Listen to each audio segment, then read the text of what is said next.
Please, Chetanji. And I'm giving you the power of host. Okay. Chetan, sorry, I'm back. You were calling out for me earlier. No, I won't be presenting throughout. I will keep these slides on till the panel begins, though. So I will stop. So I will just quickly do a 2-minute start, introduce Shoko, then I will stop slide share, and then after Shoko, I have like 8 to 10-minute presentation before we go into the panel. Okay, sure, sounds good.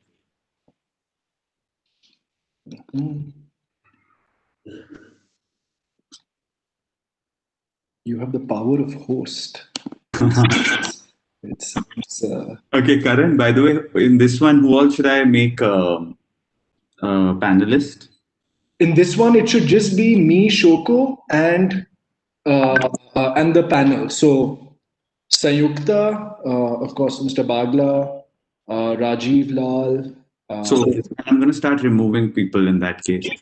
Yeah. So it should just be, it should basically just be a total of 6 people here.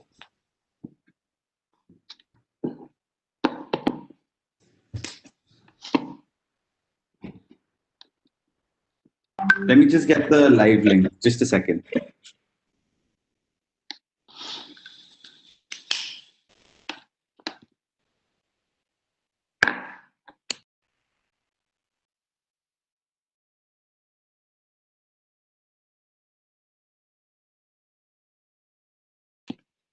Yeah, so I think everyone else that's there, Akriti, Kostav, Raja, Ria, you should be using the attendee link, please. One second. I'm just going to try logging on again. I think we signed on with that. Sorry, guys. I had converted them into a panelist. Okay, all right. Okay. Raja, the live stream is live. Can you share that link on WhatsApp, please? The YouTube link, so that everyone has access. Yes. I'm just filling the description. Just give me a minute. Yeah, cool. Is it working though? Have you checked it? It's working. Raja, can you confirm that it's working? Yes, I can see the screen. Yes. Okay.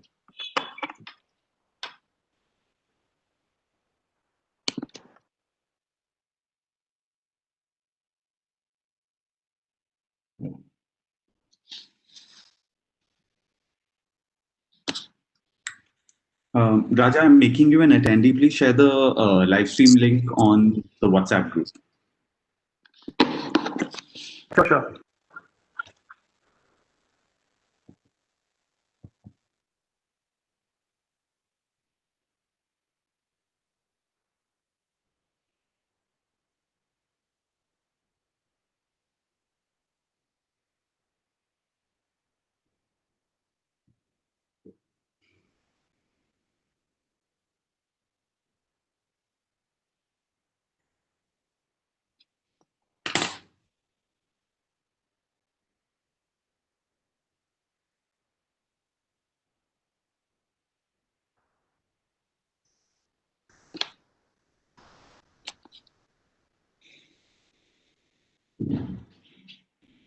Okay, we're still missing quite a bit.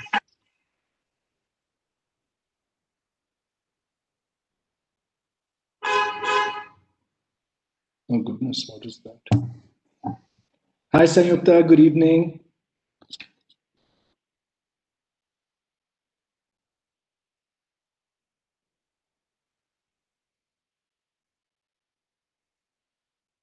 We can't hear you though if you're not talking to us. Can you hear me now? Yes, sir. Which one are you using? Which one are we using? That's fine. Okay. This paper is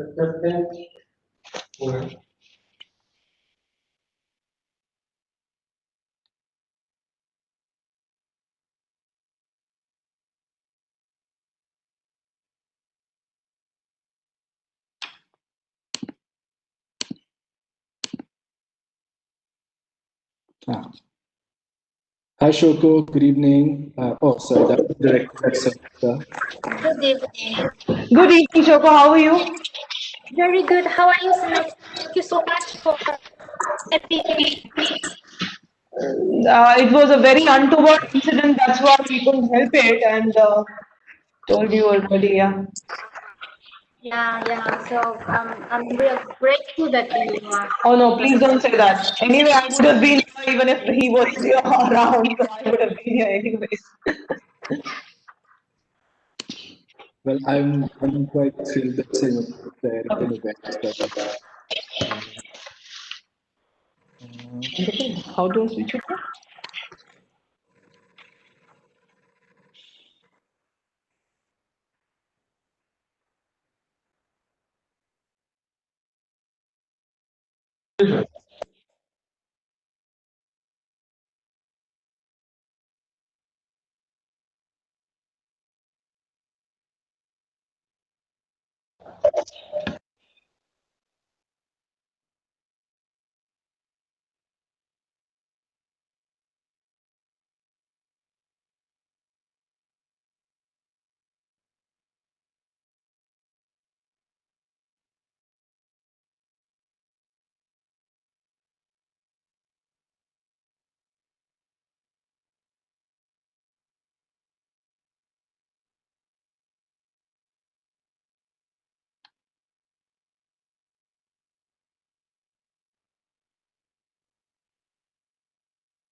Karen, can I speak to you?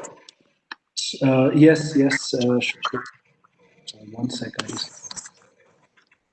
Deal with. Yes, please.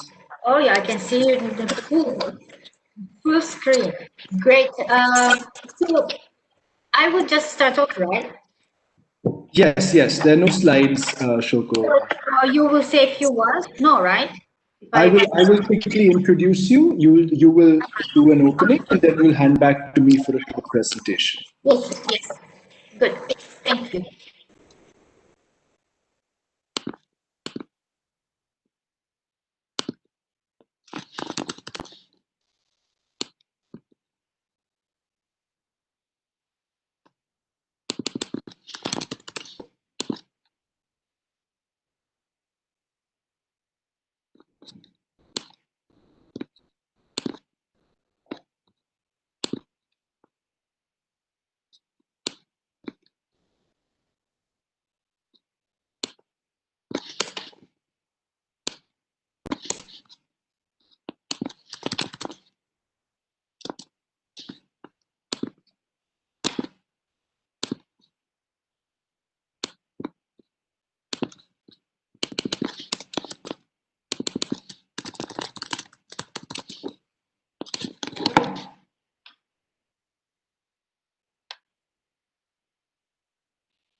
Can you hear me? Hello? Hi, Rajiv. Good evening. Good evening. Hi, Shoko. We can't see you, Rajiv. The camera is pointing at the desk. Now? No, I think it's the other camera if you're using. Yeah, I think. Hi, Rajiv. I think it's the other way around. I have to switch it around. Okay. Let's see how I do that. I see you having something with Nokia. Yeah. And nice co-stars, blue and red or orange. Okay, let me see what's going on here. How do I swivel the camera around? There must be a.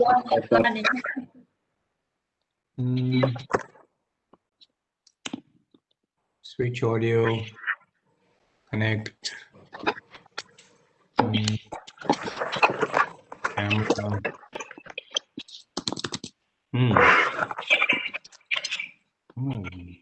Okay.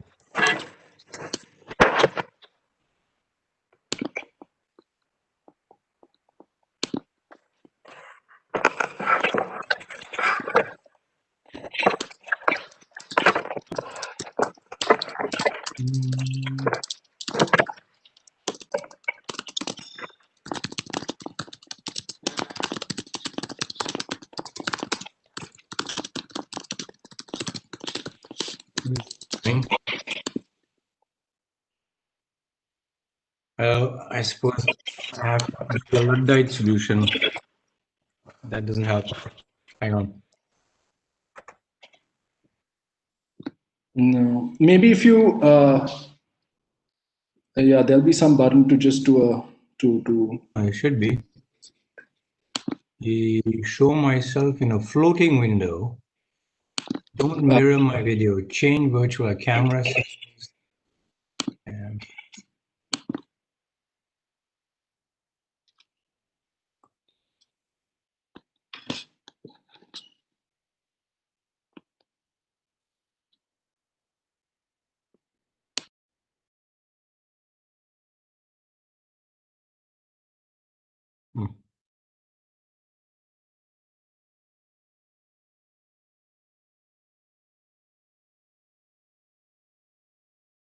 I think I got it. How about this? Better? Yes, Rajiv, that's better. Just a little lower so we could see less of the fan. Yeah, oh, perfect. Fan is cooling, you know? Yes. Right. All right. So it's too bad Amitabh can't join. Yeah, that's unfortunate. Yeah, but Sanyukta is. Hi, good evening, everybody. This is Sanyukta. This is a last moment change as there was a sudden emergency in CEO sir's family because of which he couldn't join.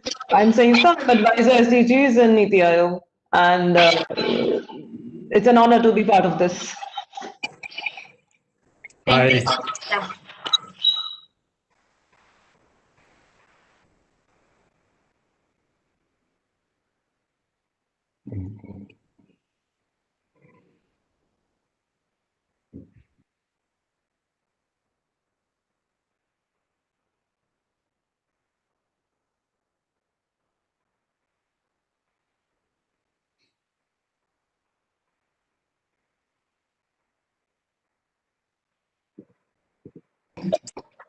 Hi, Kanni. Good morning.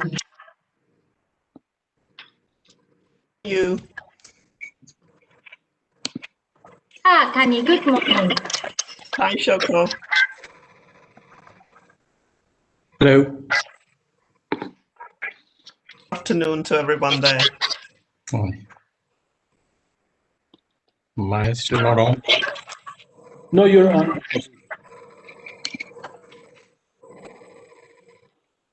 Yeah, we're just waiting for Maya and Bagla.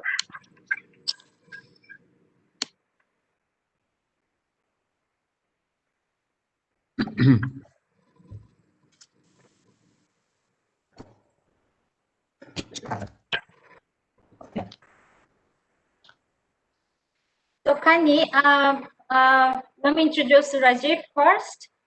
Rajiv has been supporting this initiative actually at the global level as well as India level. And just recently, this SDG Impact Steering Committee meeting, Rajiv, you were also there for 4 hours until like midnight. Yeah. I'm amazed that the steering committee has been able to carry on the work it has despite all the dislocation of the pandemic. most creditable. Yeah, no, they're really, and particularly across multiple time zones. So Yeah. I really appreciate that you were able to join them. That's good. Yes. And I don't know if it's my imagination, but it seems almost as if over the last few months, the whole momentum on impact investing more generally seems to have accelerated globally. Well, the numbers certainly say that's so. And even more so than impact investing, we're seeing some of the mainstream investors, certainly in Europe and now even here in both in California and New York-based big investment firms, starting to switch some of their more mainstream investments looking into ESG and SDGs. So it is Right. it's something I think it's not so much the boards, but their younger investors are pushing them to go this way. Yeah. I actually, that's what I meant. I meant mainstream capital seems to have really picked up the pace on. Yeah, you're very right. Yeah. And Kanni, we also have Sanyukta from Aayog. And Sanyukta is SDG advisor. Hi, Kanni. This is the first time we are meeting. I have been eager to interact with you for quite some time because we have been working very closely with UNDP, particularly on the SDG localization and also on a lot of projects. And I'm sure Shoko's told you about the NITI Aayog and UNDP partnership. Yes, it's an amazing opportunity, and we would like to interact with you a lot more in detail in terms of the work we've been doing in taking the SDGs at the level of states, at the level of the districts, and also engaging with a lot of non-state actors in trying to during the voluntary national review that we presented, and also in terms of leveraging partnerships at the level of states and with other development partners. So great to meet you, Kanni. You too, Sanyukta. I know Shoko has been telling me a lot of the work with NITI Aayog. So, I was actually hoping to be there. I should have been there. And anyway, I'm a Delhi visitor every year, given part of my family comes from Delhi. But of course, this is not any other year, so it's unfortunate. But I certainly still will try and make it there. But even before we meet face to face, hopefully we can have a more in-depth conversation as well. Yes, so I have informed Sanyukta about our plan to set up a meeting. Oh, good.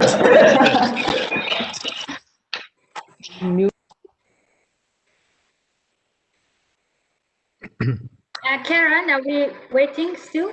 Right?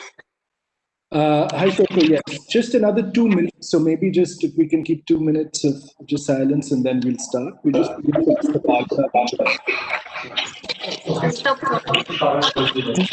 Also, Shoko, if you could just click on mute whenever. Yeah. I have to do this now. If everyone could just keep themselves on mute when they're not speaking, because there's always a little bit of an echo. Thank you.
Good evening, everyone. I know we've started the live stream, but just bear with us just for another couple of minutes before we start off. So just another 2 or 3 minutes, and then we'll kick off. So thank you.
All right.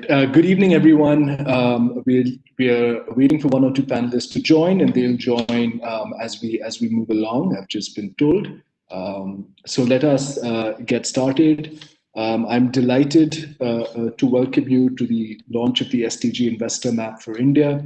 My name is Karanraj Chaudhary, and I'm the advisor for SDG and Innovative Finance for the UNDP India Country Office, but I also support a number of other country offices in the Asia Pacific region on similar work. I have the pleasure of being the moderator today till I hand over to the very capable Dr. Rajiv Lall in just about 10 minutes or so. For your benefit, earlier this afternoon, we also hosted an exclusive preview of the investor map with about 50 leading global and domestic investors. This was meant to be a closed-door facilitation exercise to really give them a sense of what some of the emerging investment opportunity areas are, and to also solicit interest and make some of those key connections to take this agenda further. This evening, we have the honor of an esteemed panel that will discuss SDG-aligned investing and the utility of the SDG Investor Map for India. Before we start the panel, we will have short opening remarks, followed by a very brief presentation. So with that, let me introduce Shoko Mukha. Shoko is the representative for the UNDP and has been a trusted supporter and champion for our efforts around SDG financing. So with that, Shoko, over to you. Thank you very much, Karan. Ladies and gentlemen, very good evening to you all. Also, good morning, good afternoon, as many of you are joining from around the world, including a few panelists. It's really a pleasure to welcome you all for the launch of the SDG Investor Map in India. Within UNDP, SDG Investor Maps are part of the flagship SDG Impact Initiative, which is also working on the development of SDG standards for bonds, private equity, and enterprises. In India, our work in this area is supported by the SDG Finance Facility, which is a multi-stakeholder platform on SDG and innovative financing. The Sustainable Development Goals and the 2030 Agenda provide a global framework for addressing the most urgent social, environmental, and development challenges. This is not the responsibility of governments alone or international organizations, but we need the private sector, your resources, your ability to innovate, to make SDGs achievable. SDG Investor Map for India has been developed through a research methodology and a highly consultative approach that involved over 50 structured interviews with IFIs, private equity and venture capital funds, impact investors, and of course, government partners. It has led to the identification of 18 investment opportunity areas across sectors like education, healthcare, renewable energy, agriculture, and financial services.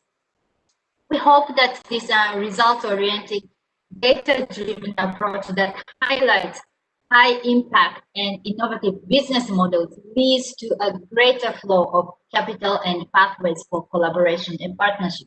I would like to thank our partners, the team from Invest India, for your support and partnership in this exciting effort for the past six months, which are also a very difficult time for all of us. So big thanks to you all. In addition, I also would like to, of course, express my personal gratitude to the team at NITI Aayog for your guidance and support of this endeavor. UNDP greatly values our partnership with both these leading government institutions, and we hope to work together on the next steps to catalyze SDG-aligned investing in India. With this, I would like to briefly introduce our panelists for this evening. We are honored to have with us, well, first from NITI Aayog, we would have liked to have Mr. Amitabh Khan, the CEO of NITI Aayog, but because of the emergency, he cannot join us. But we are equally pleased to have Ms. Sanyukta Samaddar, SDG advisor. And of course, the Ms. Kanni, Wignaraja, UN Assistant Secretary General and the Director of UNDP Asia Pacific Region. Mr. Deepak Bagla, the CEO and Managing Director of Invest India. And Ms. Maya Chorengel, co-managing partner of the RISE Fund at the Texas Pacific Groups, which is one of the world's largest private equity funds. And she is obviously joining from California, and it's around 4 o'clock in the morning, so thank you very much. And finally, our moderator for this panel, Dr. Rajiv Lall. Rajiv wears multiple hats, and he's most closely associated with UNDP as being on the board of SDG Impact and the chair of SDG Finance Facility Platform. So before we proceed to our panel discussion, I would like to request my colleague Karen to give 10 minutes or short overview of SDG Impact, UNDP India's work on financing and the findings of the SDG Investor Map for India. Karen, over to you. Thank you, Shoko, for setting the context.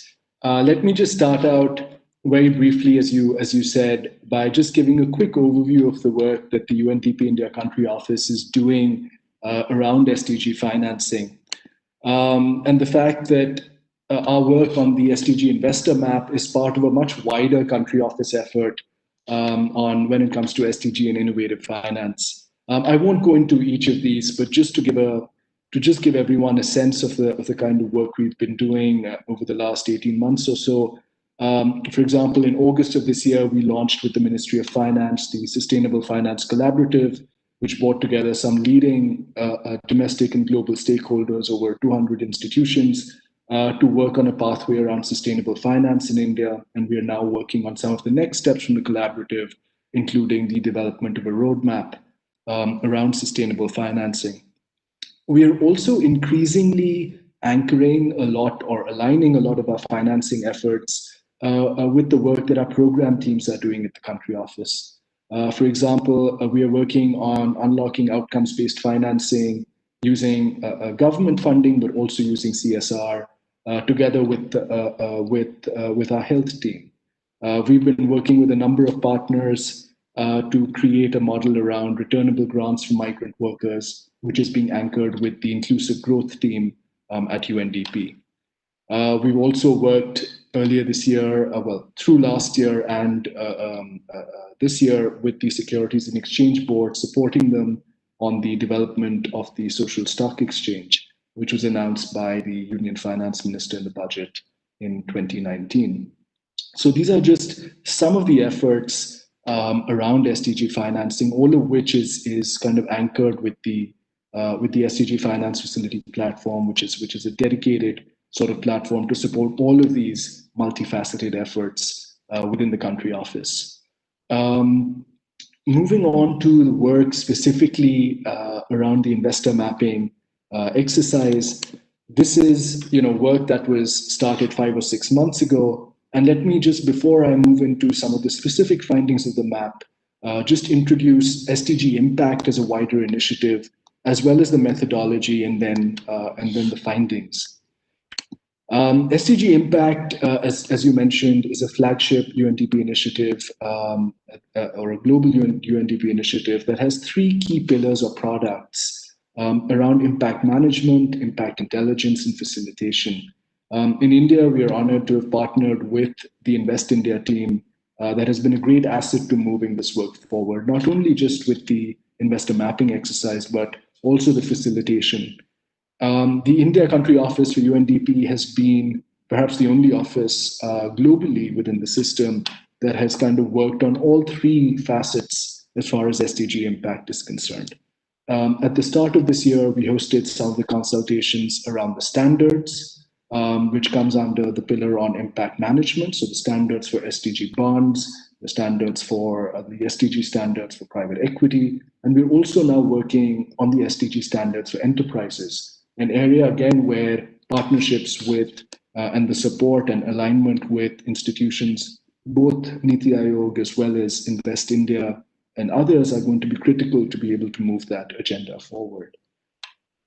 The impact intelligence pillar is focused on localized market intelligence. And this is primarily in the form of the SDG Investor Map, which is being released this evening.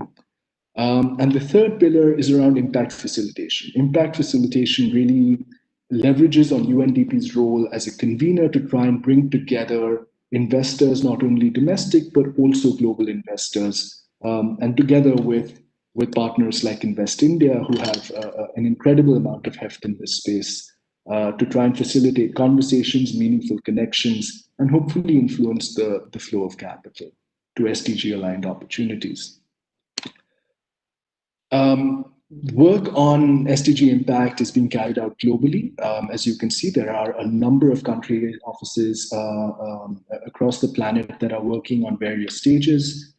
India is by far ahead of every one of those as of today. But the effort and the proof of the pudding is not just the groundwork as far as the development of the map is concerned, but really how is it that we can take this work forward and try and drive this agenda over the course of the next 12 to 18 months. For each country office that is working within the UNDP system, we are essentially building a database of investment opportunity areas. So this is going to be a database that will be publicly available as a public good, that will aggregate all the investment opportunity areas that are emerging, not just from the India map, but maps that are being developed in various country offices.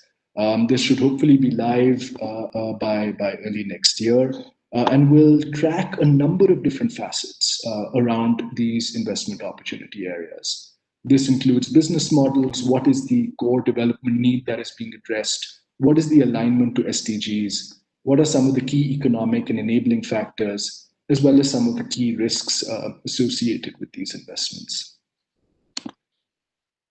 The SDG Investor Map has been developed through a fairly rigorous and a standardized methodology. We started this work with Invest India about 6 months ago.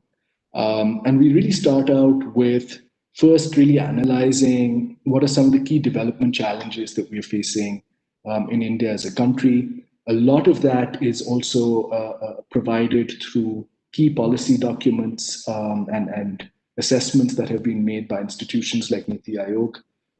We then work to identify what are some of the key national priorities, because they really act as a starting point for this whole conversation. We then carry out an analysis on key sectors, subsectors, and finally derive specific investment opportunity areas. In the case of India, we have come up with 18 investment opportunity areas across 5 sectors. It's important to mention that investment opportunity areas are not specifically a pipeline of actual entities that are looking to raise capital, but they are one level or one step up from that pipeline, in the sense that they are meant to complement or add to an investment thesis and provide intelligence to investors to more closely look or consider a possible pipeline of investments in a certain sector or a subsector. In the case of education, for example, we've seen education financing, technology, and formal education as subsectors. And some of the key sort of subsectors, or sorry, investment opportunity areas that have emerged have included, online supplementary education for K-12. There's a strong digital lens to the investment opportunity areas that have accrued. For example, when we look at healthcare, and we've seen as a result of the pandemic this year that there was a lot more emphasis on tech-enabled or technology-enabled remote care services, even in the India context, particularly as we try and serve rural populations or remote populations in the country. There was also an emphasis on, there was a shortage earlier this year, or perhaps, the pandemic did expose our own vulnerabilities, in the sense that we noticed an inadequacy around PPE and essential medical supplies. So that has led to the inclusion of affordable medical equipment and consumables as a key investment opportunity area that's emerging from the SDG investor map. The map itself has been developed through a fairly consultative process. We started out with a number of consultations with key government partners to really help set the context. And increasingly, as we moved down the funnel that I just showed on the previous slide, there were a whole host of conversations with investors. So the entire thesis here of these 18 investment opportunity areas has been informed by investors who actually view considerable amount of potential. So it is fairly grounded in terms of reality and in terms of actual investor appetite. And with that, I think, and this is kind of the end of our short presentation, just to help set the context. I'd now like to just perhaps move on to the main part of the evening, which is the exemplary panel that we have assembled, and hand over to Dr. Rajiv Lall for that discussion. So Rajiv, over to you. Just one quick point. I'm still just checking if Maya has joined. Yes, Maya has joined. So over to you, Rajiv. Rajiv, sorry, you're on mute. We couldn't hear you. So yeah.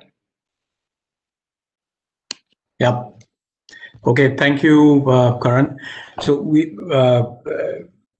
what we'll try and do is we'll try and go through 2 rounds of questions to the panelists before we open up the discussion to the wider audience, and try and draw you out as best as I can. So let me start with you, Sanyukta. Since the NITI Aayog is the nodal agency for SDG measurement and tracking in India, basis the work that you all have done so far, what is your sense for those SDGs that require the most attention, and of the few that have been identified as aligned with investor interest, where do you think there is a greatest complementarity of interests? Thank you, Rajiv, for the question. So at the outset, I would really like to congratulate UNDP India under Shoko and obviously Karan, who's been heading this, and Invest India for launching this, the first of its kind SDG investor map for the country. And in these particular circumstances, when India embarks on a journey towards a very resilient recovery from the disruptions which have been brought about by the pandemic. As we focus on building back better, I think the private sector will increasingly play a bigger and vital role in realizing the 2030 agenda, which is definitely not just the baby of the government of the day. To identify the SDG areas which require attention, from NITI, which is the nodal agency for this entire, for monitoring, supervising, and implementing the SDG agenda in the country, along with all the states and the subnational governments. I think our first SDG India Index, which was launched in 2018 for the first time, and then it's become an annual affair.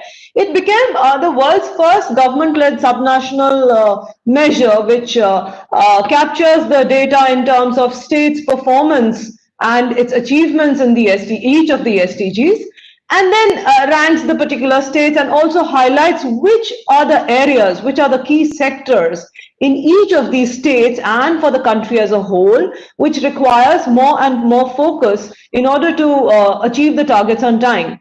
Now, this particular index has been able to provide very crucial momentum to the entire SDG discourse in the country by fostering the spirit of competition among the states and catalyzing the entire SDG localization process at the level of the state governments, which we hold so dear to us. Now, if we examine the results, and this is based on a lot of evidence-based and data which is captured across a period of each year. So, on the basis of what the results which we can see is that particularly Goal 6 and Goal 7, which is clean water and sanitation and affordable and clean energy, and the entire area of Goal 9, which is industry, innovation, and infrastructure, these have really progressed and these have shown dramatic results in the country, and largely because of the programmatic interventions of the government and also of the participation of the private sector. Now, but obviously, when there are these good areas which have shown remarkable results, at the same time, there are the areas which require a lot more efforts, a lot more convergence of efforts, which is largely the area of nutrition and also gender.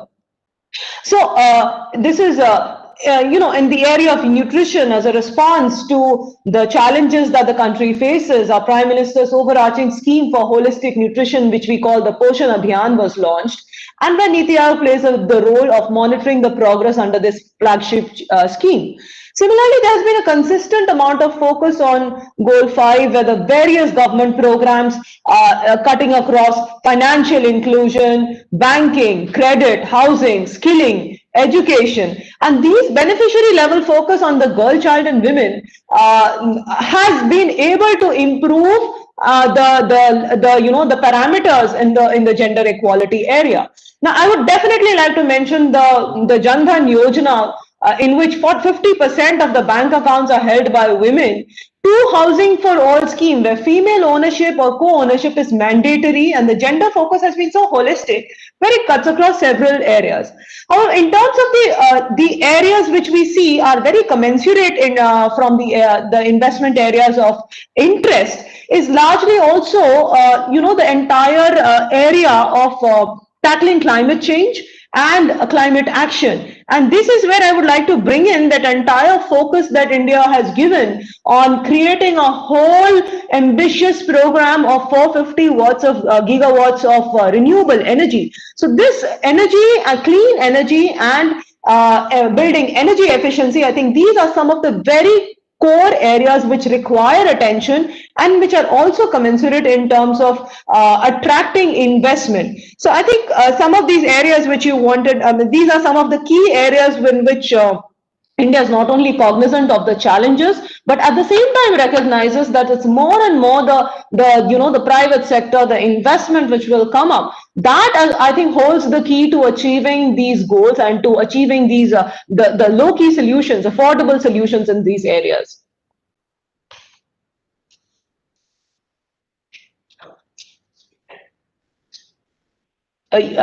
You're muted, Rajiv. You're muted. Can you unmute yourself? Yeah, I'm sorry. Yeah. What I was saying was that my big takeaway from your observations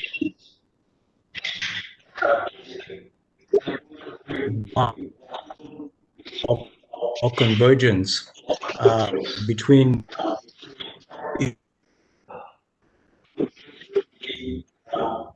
environment.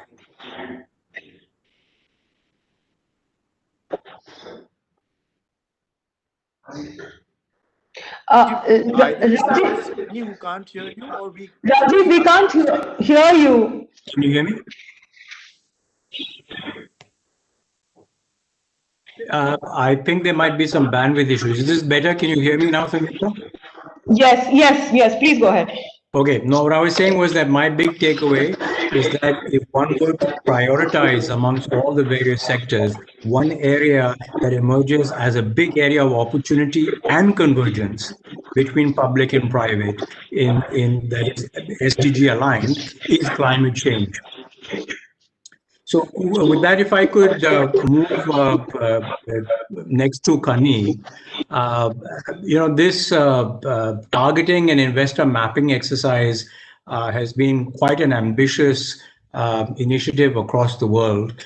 Kanni, what role do you see for UNDP in actually using this as a catalyst for pushing the agenda on private investment flows?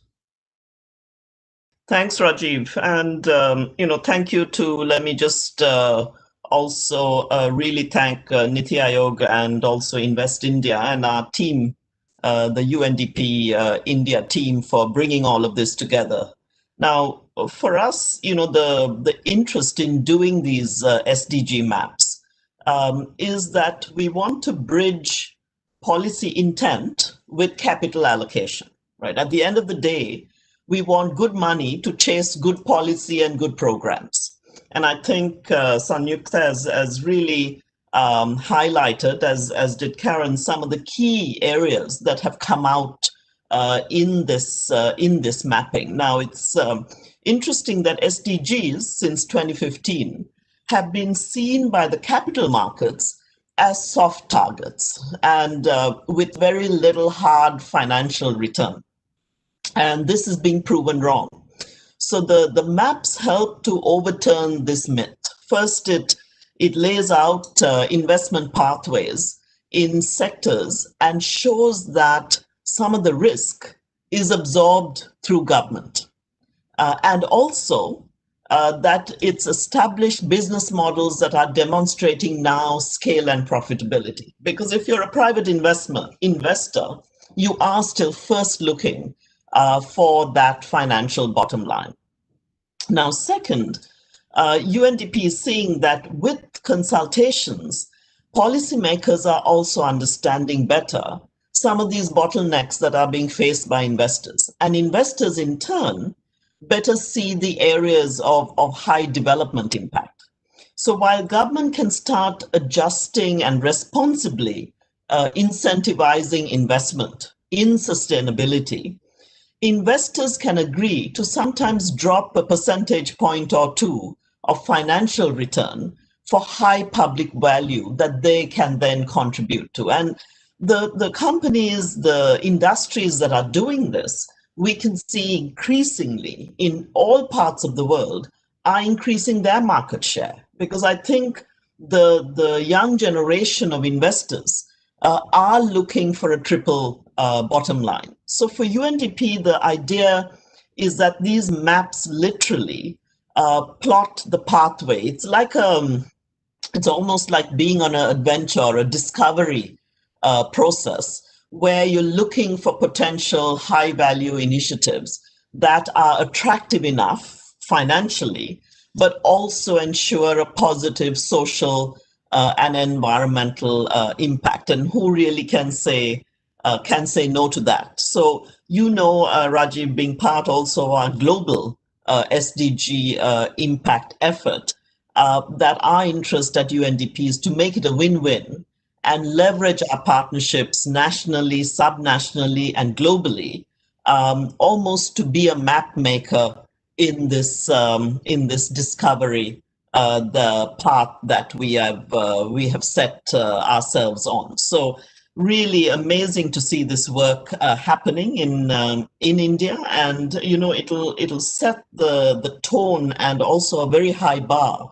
We're doing this in 22, 25 more countries before the end of the year. They'll be completed, and then another 25 planned for 2021. So this is something I hope with our partners also present here today we can take further. Back to you.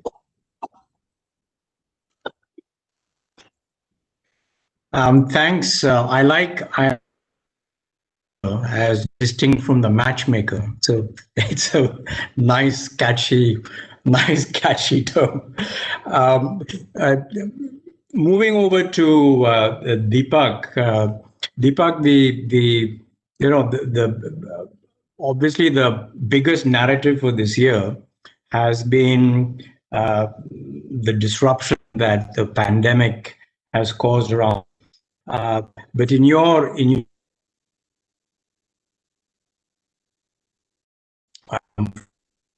of be your observation of investor interest in the pandemic changed things. Has it disrupted momentum priorities? What are you seeing and what are you hearing in your conversations with potential investors? Hi, Rajiv. Good to see you. I'm surprised that the bandwidth is blocked, but I guess it's because you are there, so it obviously gets blocked there. But good to see you and good to hear from you. And Kanni, I must really thank you and your team. Excellent team in India, and they're doing some exceptional work, and it was an absolute pleasure partnering with them, and I'm sure Sanyukta will agree with me because of the kind of things we've been able to get going in such a short period of time. Let me quickly first take on 2 points which had come up. One, there was a mention of the climate change bit, and I must give you a quick pointer on that one, which I mentioned earlier in the morning session. That if you look at it, that of the G20, I think the first country which is now on the pathway to a 2 degrees Celsius is India. And that is essentially because the core pillars and the 2 central pillars of the government and been completely focused on by Prime Minister Narendra Modi have been on sustainable and equitable distribution and growth. And that is where shows the results when we are the first to be on that 2%, 2 degrees Celsius pathway to begin with. The second is, and I think that was very interesting, what Kanni came up with, that how these sustainable business models need to be also financial sustainable. And the thing which I have been seeing, especially in the past 10, 15 years, and more so in the Indian context, that innovation and startup have a very critical role in bringing down the cost points, in making it more scalable, and making these business models very viable, and not just viable, profitable. In fact, I've seen in my own life in the past 10 years before I was in this job, was in the investing side of the business, and especially on infrastructure. For example, putting up a solar power project, the cost has come down by over 50%. And that is because of innovation and new technology which is coming into it. But now coming down to the question which you asked, Rajiv, what are we seeing through this COVID? So what, we are now about 6-7 months into this unprecedented lockdown.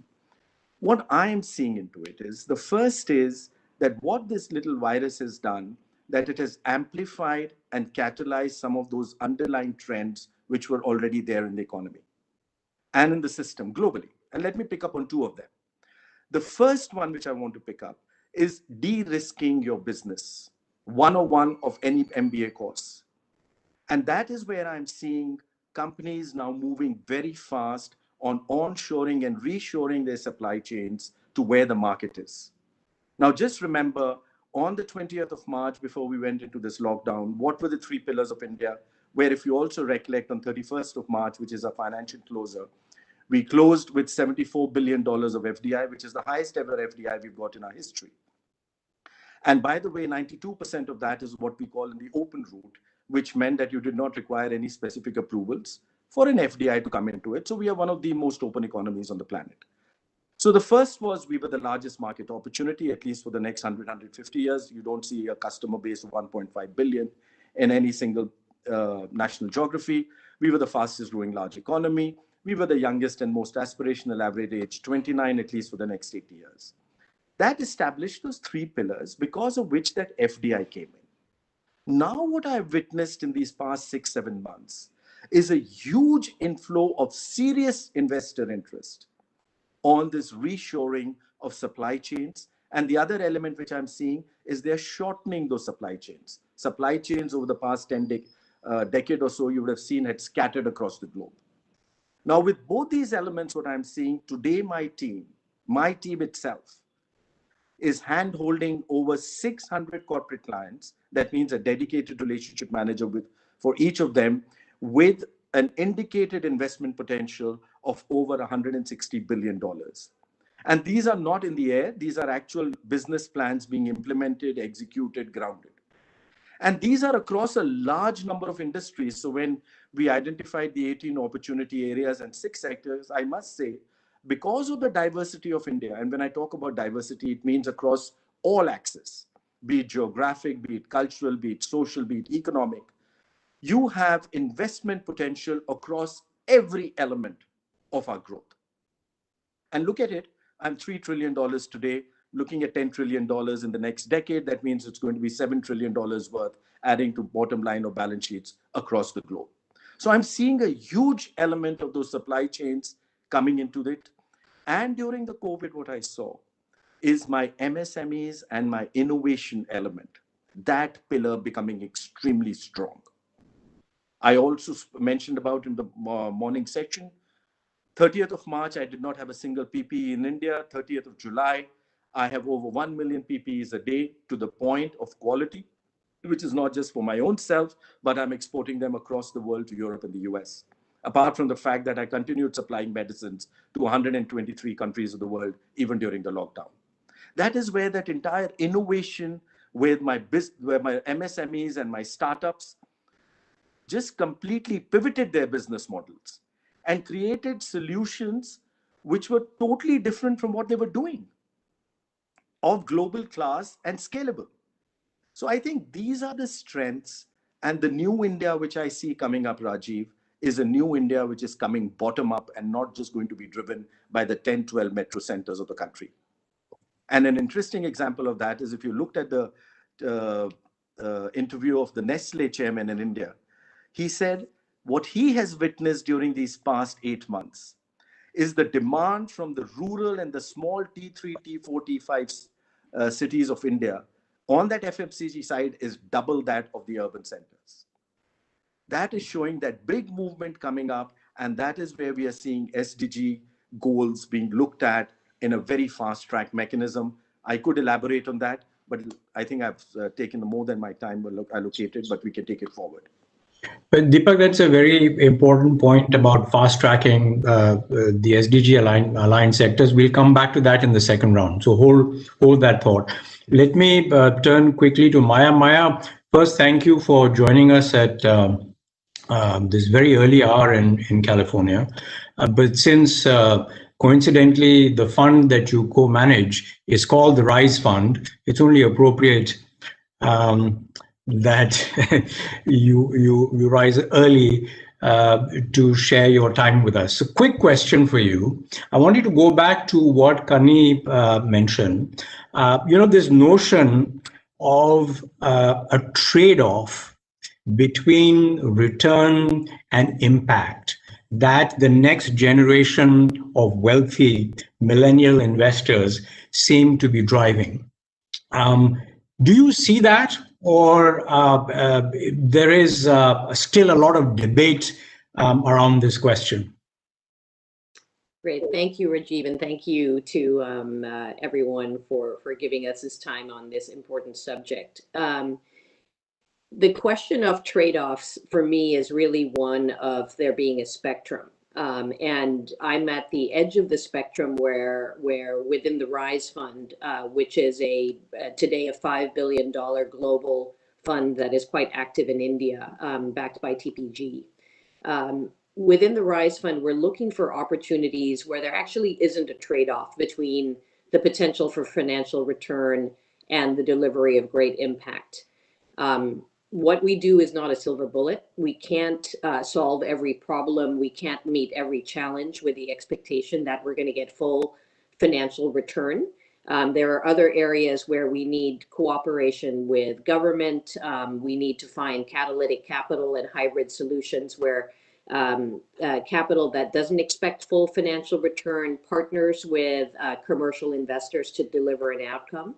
And there are also areas that still need to be addressed by philanthropy either by foundations or by government aid. So again, there's a spectrum of investment opportunity, but I think what I'm trying to do in the market and what we're trying to prove with the RISE Fund is that there are certain areas where commercial capital can play a role, and that in order to deliver the outcomes that are outlined by the United Nations Sustainable Development Goals, you need philanthropic capital to play, you need government aid to play, you also need commercial capital to play, and you need actors in the market who can show where and how that capital should be allocated.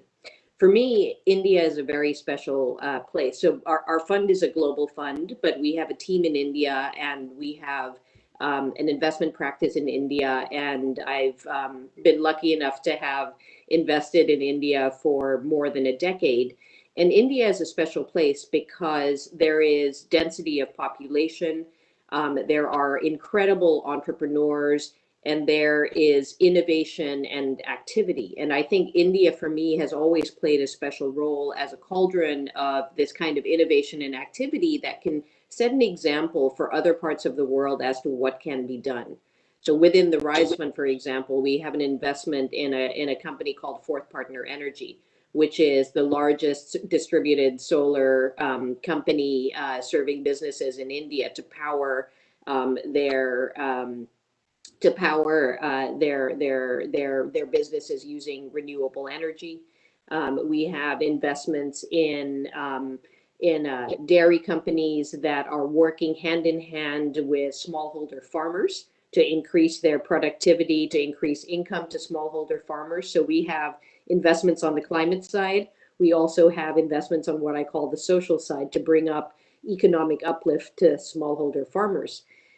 There's opportunities within fintech and microfinance to bring responsible financial services and credit to individuals. There are plenty of opportunities in education and in edtech in the category of affordable private schools in order to bring better education outcomes to children, whether they're in urban centers or in rural villages, to basically give them the skills that they need for their life.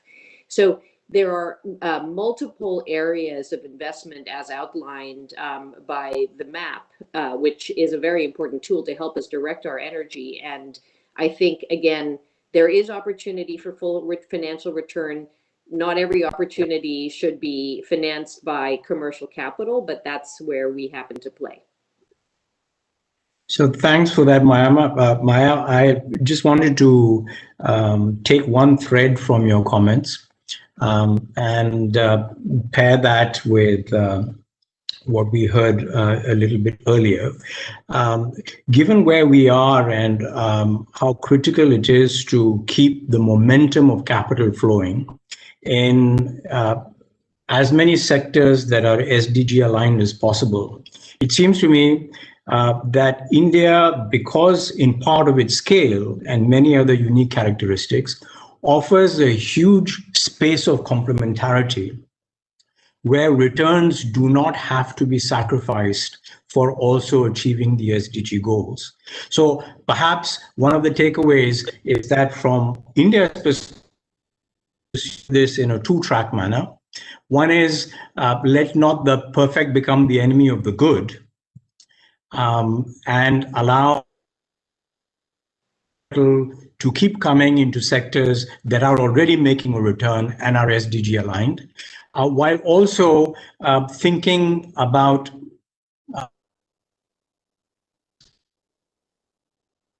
space of sectors.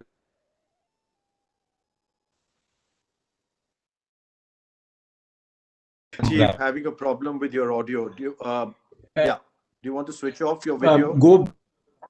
Rajiv, maybe do you want to switch some off your video? People are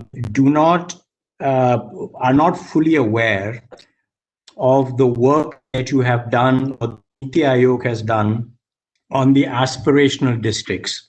The 117 aspirational districts, which are in some sense the districts that are left behind and need attention. what are your thoughts in NITI Aayog about how we can perhaps use this initiative as well as others to help direct more capital and more momentum to what the private sector is doing in the aspirational? Thanks, Rajiv. Just to begin with, because aspirational districts, I would just like to give a little overview in terms of what you've already said. So these are definitely the 112 most backward districts of the country, whom we do not want to call backward, and that's why the entire label of aspirational. So these are the districts which are, which are closely being monitored through a whole system of synergies and convergence in 5 critical areas of health, nutrition, education, agriculture, water resources, financial inclusion, and skill and basic infrastructure. So these are the districts in which the central government, along with the state government and a whole set of non-state actors who are development partners, the private sector, companies through their corporate social responsibility, trying to create a whole set of convergent actions through better governance to accelerate the outcomes in these particular sectors which are so aligned to the SDGs. Now, from the perspective of an impact investor, I feel that the aspirational districts offer very high impact potential. And this burgeoning list of our development partners who are already with us in these aspirational districts have invested in addressing the challenges, and this is a testament to this potential.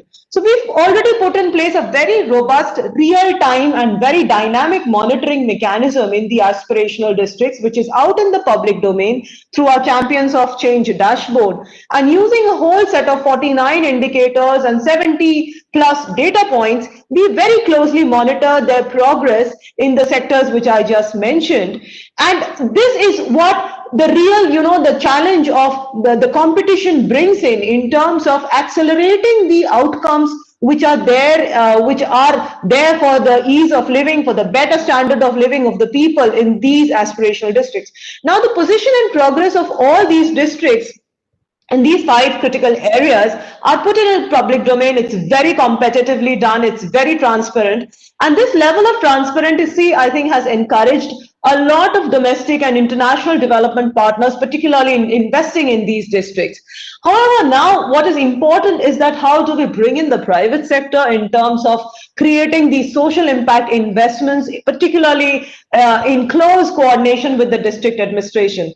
So now, investors, I feel, can leverage the institutionalized relationships that NITI Aayog has, that Government of India, various line ministries have with the district administration, with the state government, in identifying and these critical gaps and driving these investment opportunities.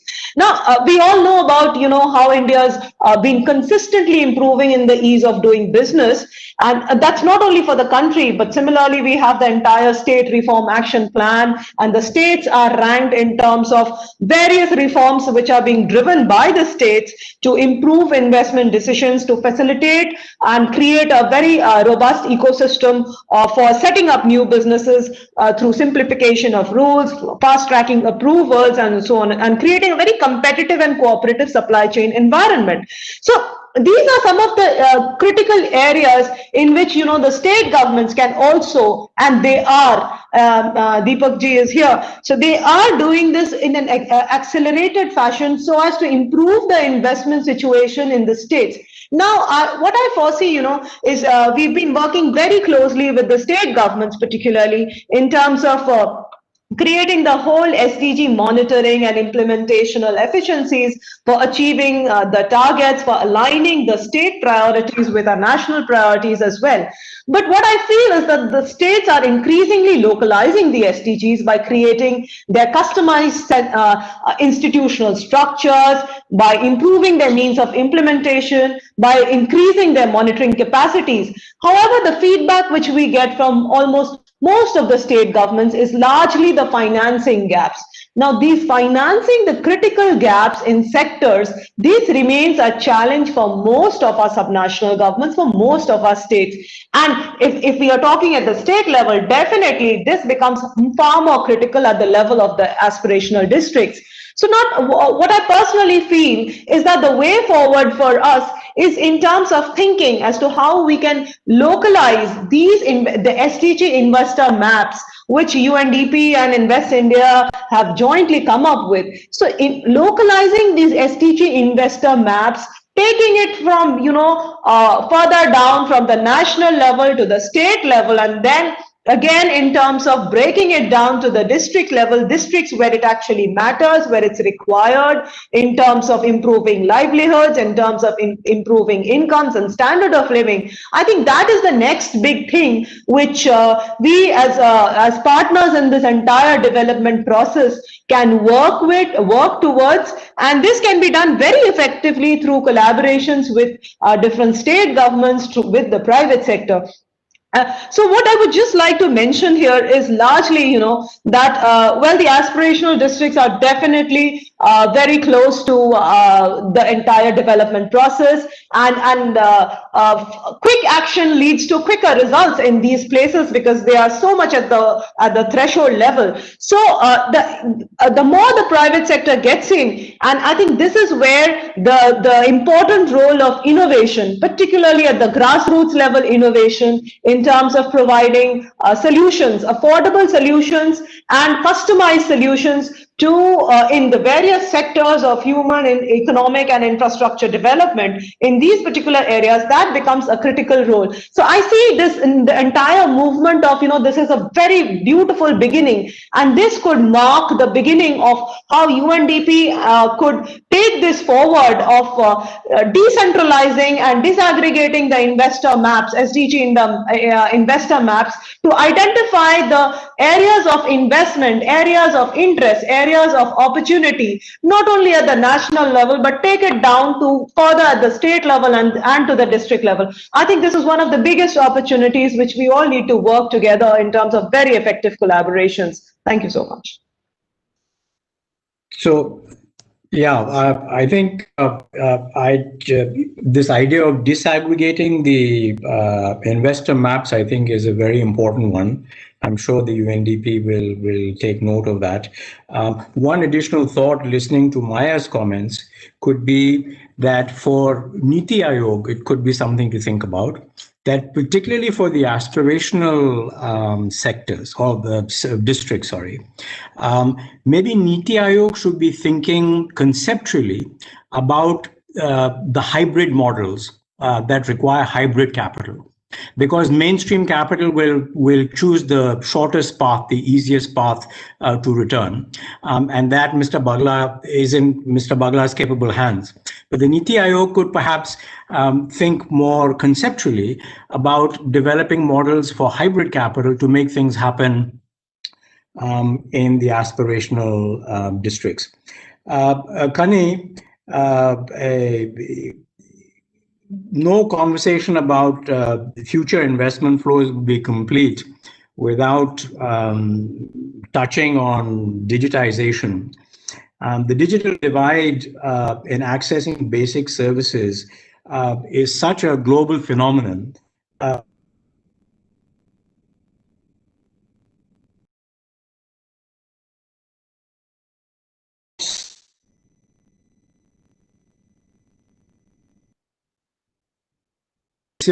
How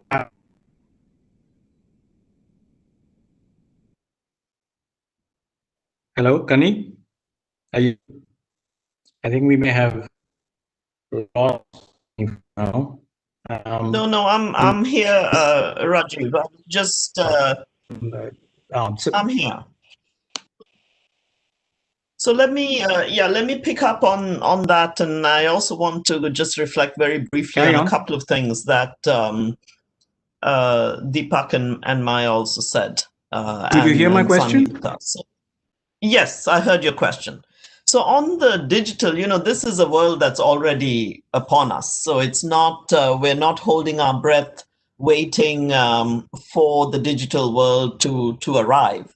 And what I find is certainly when we look across the Asia Pacific region, there are obvious advantages to countries that were well prepared on the digital side, with digital infrastructure, their systems ready, and the ability to move cash to move services very quickly by digital means when the pandemic struck, right? So you can almost see levels of preparedness that happened, including for people to receive social protection, because as you said, and as Deepak said, the micro and small enterprises, the informal sector, were shut down so quickly and had to be, and there was no way, nowhere to go. So countries that did have digital infrastructure and ways of moving education, in fact, Maya talked about even the upper end of fintech and edtech as growing businesses, and these are some of those low-hanging fruit. Commercial capital will flow there.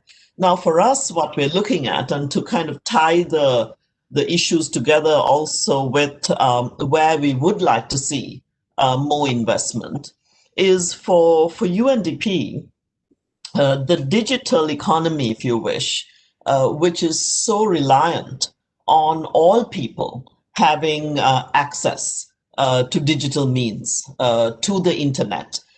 This to us has to be a public good, because if this is not accessible to a large part of the population, then what you're talking about disaggregating, about going as subnational as possible, about entering and having this capital both from state and private means. So the mixed or the hybrid models that Maya also referred to, it's not going to reach the majority of people because they are not part of that digital infrastructure. So to UNDP, it is about making that a high value public enterprise, of making sure that everyone has equal access. And it's good to see that the SDG investor map for India has highlighted technology adoption and digitalization as a core need that these investments, these mixed investments, must address. And I see that the majority of investment opportunity areas are technology-enabled business models. And something that I wanted to pick up that Deepak mentioned is that we're talking about business plans here, right? Not just vision statements. So everyone says we want to work for a greener, cleaner, fairer world. And that's easy to put up there as a vision statement. But for UNDP, what we're looking at with Invest India and others is, what do the business models look like? When you really unpack the core of one's business, what does it look like? And so you put your finger on a place where we certainly do not want to go back to the way things were done before. And digital is one of them. Renewable energy is another. Why would we want to go back to investing in polluting industry, for example? Why, if we can do it through digital means, why would we be increasing our carbon footprint, or leaving so many out and keeping the digital economy just to a few, to a wealthy few? So I think these are areas. And also when I look at it globally, digital investments can address some of the biggest global threats of our times as well. So not only climate change, but having access to information, real-time data, being able to move very fast, also addresses huge injustices, terrorism. It has the power to make an enormous difference if done right. Back to you. Yeah, thanks, Kanni. In fact, the pandemic has only accelerated digitization. And fortunately, in India, we are lucky that the digital backbone as a public good has been well internalized by government. And there's a lot of good progress that has been happening on that front. Deepak, turning back to you, why don't you develop that unfinished thought about specific initiatives to actually catalyze capital into SDG aligned sectors and the role of your organization? So Rajiv, let me look at it from three sides of it. The first is information asymmetry. So the first is what we did is we created the India Investment Grid. I would request everybody to have a look at that portal. It has over 10,000 projects where an investor can come, look at it, get involved, and a large number of them are SDG kind of projects which sit onto that. But let me just get back and let me show you the three legs which I want to speak about. And the first, I spoke about scale. In any case, we know it. And scale helps us bring down cost everywhere. So it's not just viability. Take it back to Maya's point, it also takes it to profitability, and that's a big strength we have to offer.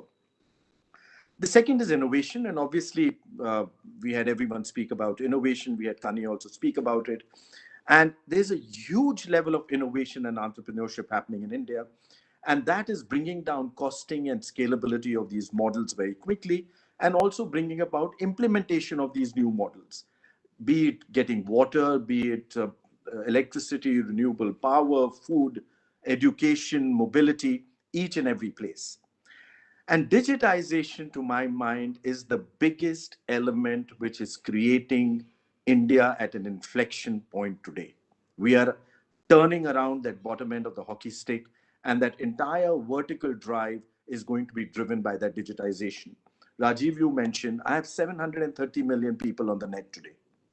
Every second, 3 new people are joining that net, and 2 of them from a village in India. By 2024-25, I'll be 1 billion on the net, 1 billion on the mobile, 1 billion with a bank account, and 1 billion with a unique identity number. Look at the power which gets created. Now let me show you what the government is specifically doing in this entire effort to direct good long-term patient capital, but also driven on returns towards SDG projects. The first is de-risking these projects.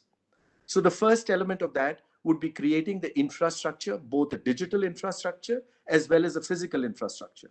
We are upgrading 4,000 of our industrial clusters to create a plug-and-play model. The entire ease of doing business scenario is coming in where it's easy to, we are reducing the number of approvals required. We are currently working on a single window. We are looking to launch that in the first quarter, that the investor just needs to come to one portal, put in his entire application, and work through all approvals across the central government and the state government.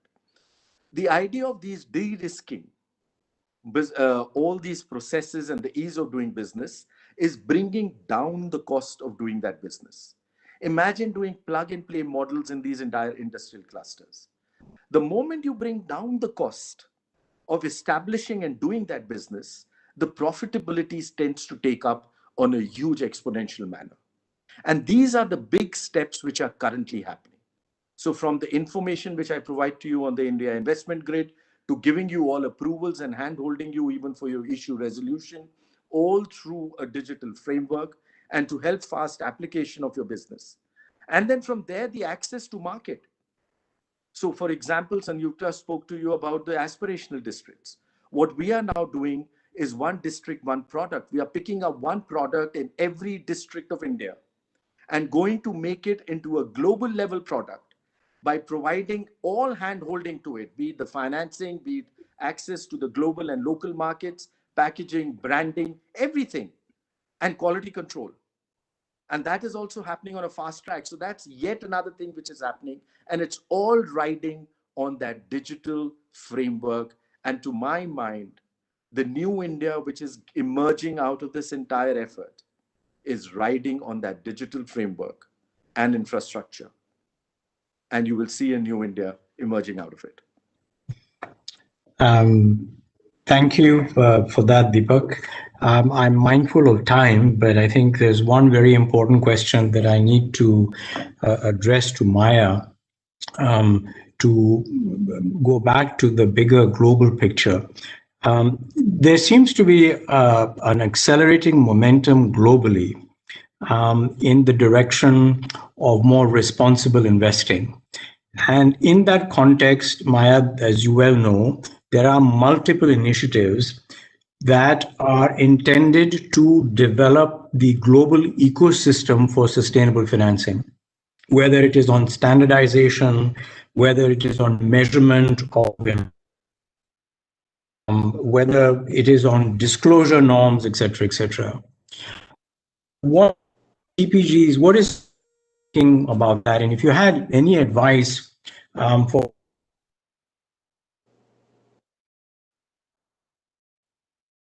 that.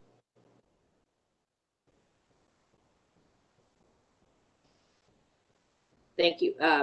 Rajiv, you've come out a little bit, but I think I heard the question, which is what is the advice for the government of India within the global context of accelerating interest? I think that what is important is what my colleagues have mentioned in terms of both the enabling policy and the enabling regulation that really smooths the path for the different solutions that are needed to achieve the UN Sustainable Development Goals, whether it's sponsorship of and allowing of initiatives in education or in financial services or in renewable energy. I think that on the global scale, what India again can show is that it has created an ecosystem and an infrastructure for companies to prosper and to deliver both the financial returns that sometimes the market looks for, as well as the positive outcomes that you hope to believe in. And I think one of the things that we think about very much on the global scale is the responsibility of companies and the responsibility of different actors in the market to take ESG factors into consideration. So responsible investing is all about not just the pursuit of profit, but the pursuit of a better social fabric and responsibility towards the planet that we live in and the climate. And incorporating these factors into decisions either on the investment side or decisions that companies make as they go about figuring out where their capital expenditure is, how they make their investments, how they treat their employees. And so I think that the government stance on thinking about and advocating for incorporation of ESG factors into decision making is incredibly helpful and useful. And that would be one thing or one piece of advice that I would give, because again, I think we have the entrepreneurship that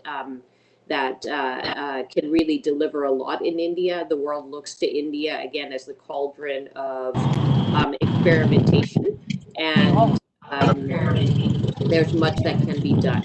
So I'll hand it back over. I'm having a little bit of difficulty on my side, but if others can hear, I'll turn it over. Okay, thanks, Maya. Karan is telling me that we are running out of time. And so I just wanted to thank all my fellow panelists for giving us their time. Karan, over to you to wrap up. Thank you, Rajiv, for moderating an excellent panel. It's been incredible. Sorry, can I just request Chetan to just please mute his microphone?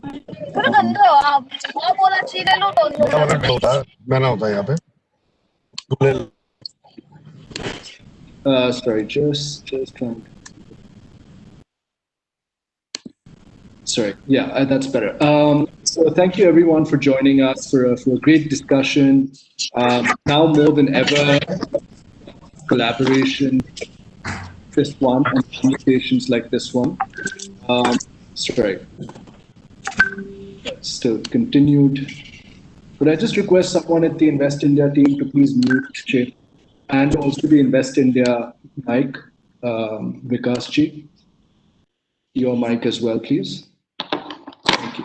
So it is conversations and collaborations that come out of conversations like this that can really drive impact. I'd like to just take a moment to thank the Invest India team, many of whom are listening, Mr. Bhaskar, Dushyant, Vishal, Vipul, Anusha, Akriti, Chetan, all of whom have played an incredible role in bringing this work together.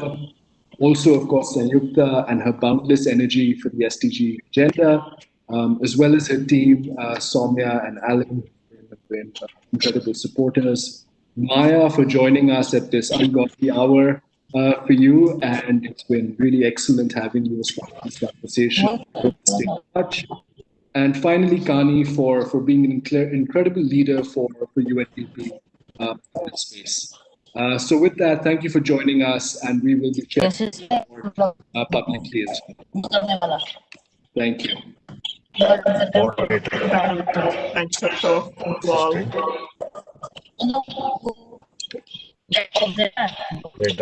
Thank you सब appreciate करने वाला पूरी meeting को